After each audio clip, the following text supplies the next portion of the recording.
Salmo 115 Traductor, P. Balbino Martínez Pérez, Osa Sermón al Pueblo 1. Creo que vuestra santidad conoce perfectísimamente lo que dice el apóstol, no es de todos la fe 1, y no ignoráis que suele ser mayor la multitud de los incrédulos. Por lo cual se dice, Señor, ¿quién creyó lo que nos oyó? 2. Entre estos también se encuentran aquellos de quienes dice el apóstol, todos buscan lo suyo, no lo de Jesucristo. 3. De estos también dice en otro lugar, que predican la palabra de Dios de casualidad, no de verdad ni limpiamente. 4. Es decir, sin ánimo de pura y sincera caridad. Pues sentían distinto de lo que al exterior aparecía en sus costumbres, y predicaban agradando con el santo nombre a los hombres. De estos dice en otro sitio, tampoco estos sirven a Dios, sino a su vientre. 5. Sin embargo, a estos se les permitió anunciar a Cristo, pues, aunque habían de morir si creyesen lo que ellos hacían, sin embargo, se salvarían si creyendo obrasen lo que predicaban, ya que no anunciaban nada fuera del canon de la fe. El apóstol excluye de la predicación a los que anuncian falsedad, diciendo, si alguno os evangeliza fuera de lo que recibisteis, sea anatema. 6. Los que anuncian falsedad, no anuncian a Cristo, porque Cristo es la verdad. 7. Sin embargo, de estos otros dice que anuncian a Cristo, pero no puramente, es decir, no con ánimo simple y puro y fe sincera, que obra por la caridad. 8. Ya que anuncian el reino de los cielos atendiendo a las codicias terrenas, teniendo en su pecho la falsedad y en su lengua la verdad. Mas, sabiendo el apóstol que los creyentes han de ser librados aunque Judas los evangelice, también permitió predicar a estos, diciendo, se anuncia a Cristo ya con ánimo fingido o sincero. 9. Sin duda anunciaban la verdad, aunque no rectamente, es decir, con ánimo ingenuo. Estos hablan lo que no creen, y, por lo mismo, son reprobados aun cuando aprovechen a los que instruye el Señor diciendo, haced lo que dicen y no hagáis lo que hacen, pues dicen y no hacen. 10. ¿De qué dimana esto? De que no creen que es útil lo que predican. Hay otros que creen y no exponen lo que creen o por pereza o por temor.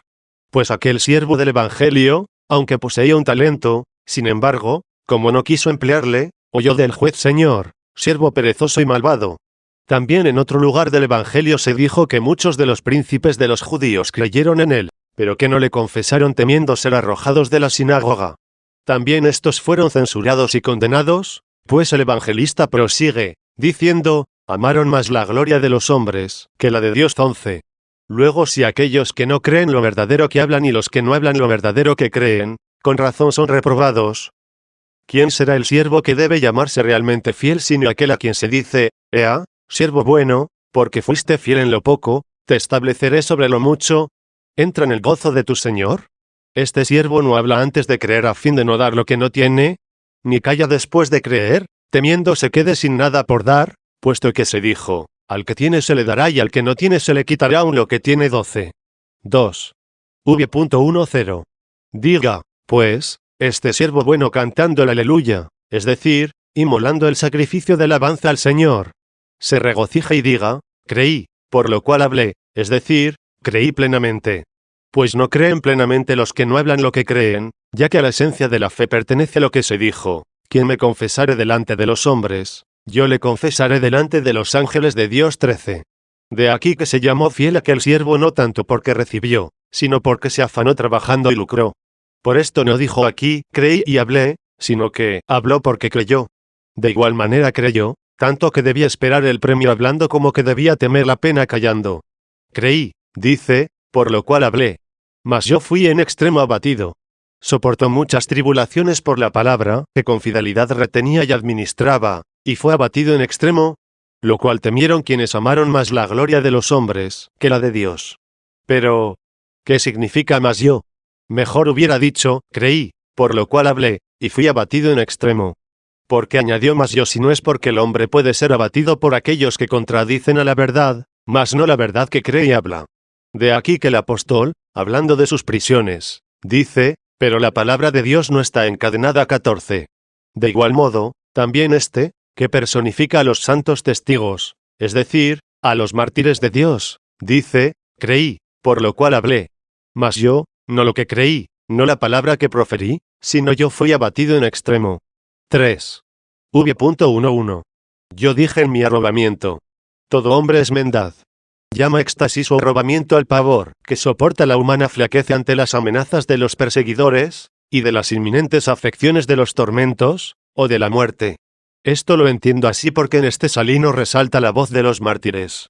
Pues la palabra éxtasis no solo tiene la significación de enajenación de la mente por el pavor, sino también la de arrobamiento para comunicarle alguna revelación. Yo dije en mi arrobamiento, todo hombre es mendaz. Aterrado, contempla su flaqueza, y ve que no debe presumir de sí mismo, pues por lo que pertenece al mismo hombre es mentiroso. Pero observa que fue hecho veraz por la gracia de Dios, para que no sucediese que, cediendo a la presión de los enemigos, no hablase lo que había creído, sino que lo negase. Como aconteció a Pedro, que, por haber presumido de sí, debía ser enseñado que no se debía presumir del hombre. Luego, si no debe presumirse del hombre, tampoco de sí mismo, puesto que es hombre. Admirablemente comprendió éste en su pavor que todo hombre es mentiroso, porque, aun aquellos que no se desvanecen por ningún pavor, para no mentir cediendo ante los perseguidores, son tales por el don de Dios, no por sus propias fuerzas. Por tanto, se dijo con toda verdad, todo hombre es mentiroso, pero es veraz Dios, que dice, yo dije, sois dioses y todos hijos del Altísimo, pero vosotros, como hombres, moriréis y caeréis como uno de los príncipes. 15. Consuela a los humildes y los llena no solo de la fe, que debe ser creída, sino también de la fortaleza en la predicación de la verdad, si con perseverancia se someten a Dios y no imitan a uno de los príncipes, el diablo, que no permaneció en la verdad, y cayó. Luego si todos los hombres son mentirosos, en tanto no son mentirosos en cuanto no son hombres, ya que todos son dioses e hijos del Altísimo. 4. V.12. Considerando el pueblo devotísimo de los fieles testigos de qué modo la misericordia de Dios no abandona la debilidad humana, en el pavor de cuya flaqueza se dijo, todo hombre es mendaz, y considerando además de qué modo consuela a los humildes, y llena a los timoratos de fortaleza, de suerte que casi teniendo muerto el corazón reviven, no confiando en sí mismos, sino en aquel que resucita a los muertos. 16. Se hizo elocuentes las lenguas de los infantes. 17, el cual dice, cuando os entreguen, no penséis cómo o qué habéis de hablar, porque se os dará en aquella hora lo que habéis de hablar, porque no sois vosotros los que habláis, sino el Espíritu de vuestro Padre es el que habla en vosotros. 18. Considerando, repito, todas estas cosas aquel que dijo, yo dije en mi pavor, todo hombre es mendaz, y viendo que por la gracia del Señor se hizo veraz, añade, ¿qué retornaré al Señor por todos los bienes que me devolvió? No dice, por todos los bienes que me dio, sino, por todos los bienes que me devolvió. Luego que bienes del hombre habían antecedido para que pudiera llamarse retribución y no atribución o dádiva a todos los dones de Dios. ¿Qué cosa había antecedido por parte del hombre, si no era el pecado? Luego retribuyó bienes por males Dios, a quien los hombres le retribuyen males por bienes. Esto le retribuyeron los que dijeron, este es el heredero. Venid, matémosle. 19. 5. V.13-15. Este busca que retribuir el Señor, y no encuentra nada sino aquello que sí mismo Señor le retribuyó. Tomaré, dice, el cáliz de la salud e invocaré el nombre del Señor. Oh nombre. Por tu pecado eres mentiroso. Por el don de Dios, veraz, y, por tanto, ya no eres hombre. ¿Quién te dio el cáliz de salud, de suerte que, tomándole e invocando el nombre del Señor, le retribuyas por todo lo que a ti te retribuyó? ¿Quién sino aquel que dice, ¿podéis beber el cáliz que yo he de beber? 20.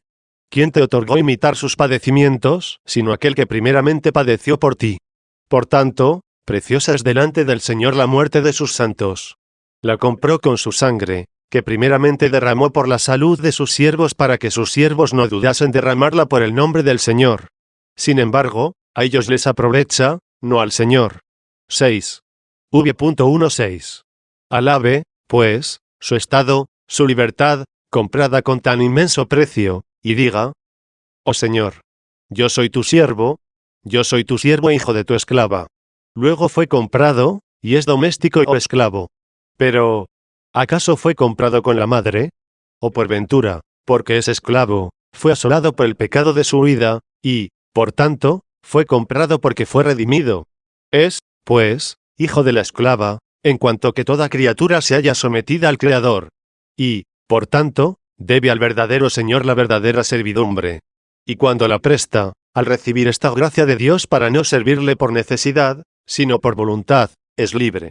Luego este es el Hijo de la Jerusalén celeste, de arriba, la cual es madre libre de todos nosotros. 21.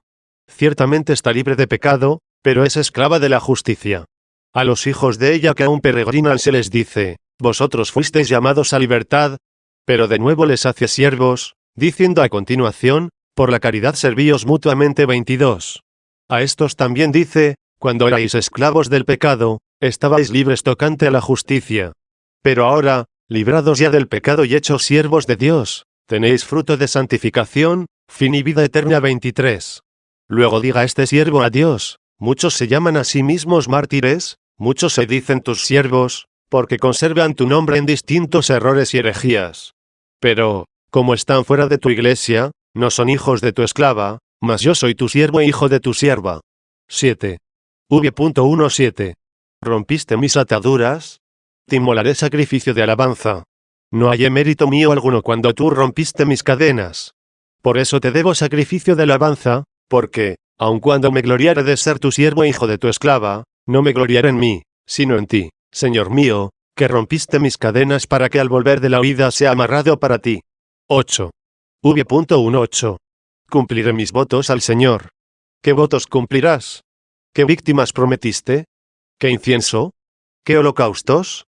¿Acaso atiendes a lo que dijiste poco antes? Tomaré el cáliz de salud e invocaré el nombre del Señor. ¿Y te inmolaré el sacrificio de alabanza? En efecto, todo el que atinadamente recapacita qué debe prometer a Dios y qué votos debe cumplir, se prometa a sí mismo, se dé a sí mismo. Esto es lo que se exige, esto es lo que se debe. Examinada la moneda, el Señor dice, dad al César lo que es del César, y a Dios lo que es de Dios 24. Al César se le da su imagen, se le devuelve a Dios la suya. 9. V.19. Pero el que recuerda que no solo es siervo de Dios, sino también hijo de la esclava de Dios, entiende cómo ha de cumplir sus votos asemejándose a Cristo mediante el cáliz de la salud. Y los cumplirá en los atrios, dice, de la casa del Señor. La casa del Señor es la misma esclava de Dios. ¿Y cuál es la casa de Dios? Todo el pueblo de Dios. Por eso prosigue diciendo, en la presencia de todo su pueblo. A continuación nombra más claramente a la misma madre.